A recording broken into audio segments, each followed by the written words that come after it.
হ্যাঁ welcome back to my channel. আজকে ভিডিওতে আমি ইকোনমিক্স এই ফার্স্ট ইয়ারে ফাইনাল এক্সামের কোয়েশ্চন পেপার নিয়ে এসেছি শ্রীভূমি ডিস্ট্রিক্টের। আর আমি কোয়েশ্চন পেপার সলভ করে দেব। চলো কোয়েশ্চন পেপারটি দেখা যাক। প্রথম কোয়েশ্চন হচ্ছে অর্থনীতিতে সর্ববৃহত্তম বর্ণনা করা যায়। তোমাদের ডি, টোটাল 40 মার্কে এসেছে।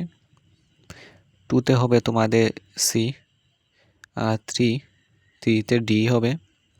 4তে বি না হলে সি হতে পারে। 5টি দেখে নাও, মিলাতে হবে।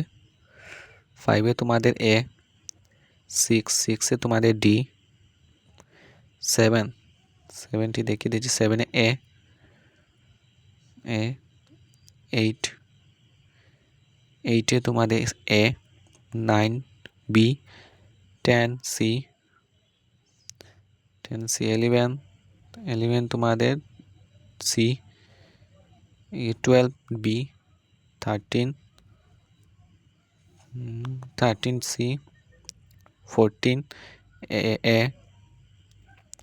15 সি, 16 তোমাদের ডি হতে পারে, 17 বি, 18 সি, 19 এ, 20 সি, 21 এ, 22 ডি,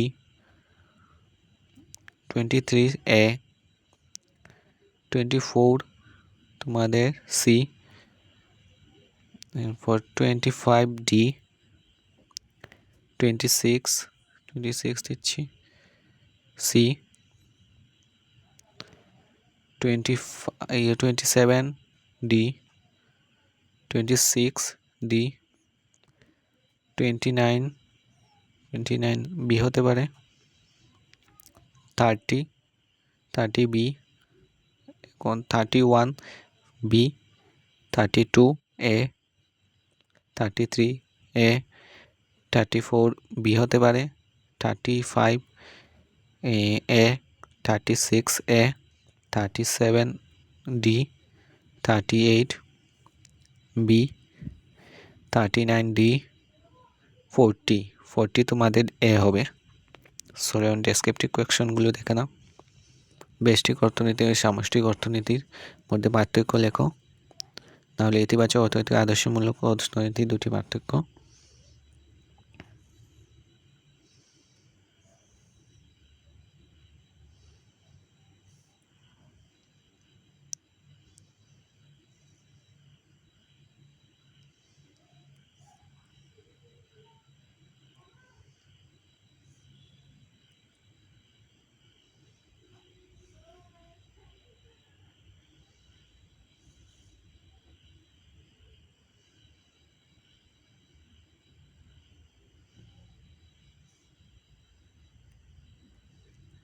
এখন 5 মার্কের কোয়েশ্চন দেখালাম। চাহিদা মূল্য স্থিতিস্থাপকতা কি? আর চাহিদা মূল্য স্থিতিস্থাপকতা নির্ধারণ করে যে কোনো 4টি কারক। এখন সেকশন বি, সেটা হচ্ছে ইকোনমিক্স। এক বচন বহু বচন অর্থে পরিসংখ্যানের অর্থ কী? অর্থবিজ্ঞানে পরিসংখ্যানে কীভাবে সাহায্য করে?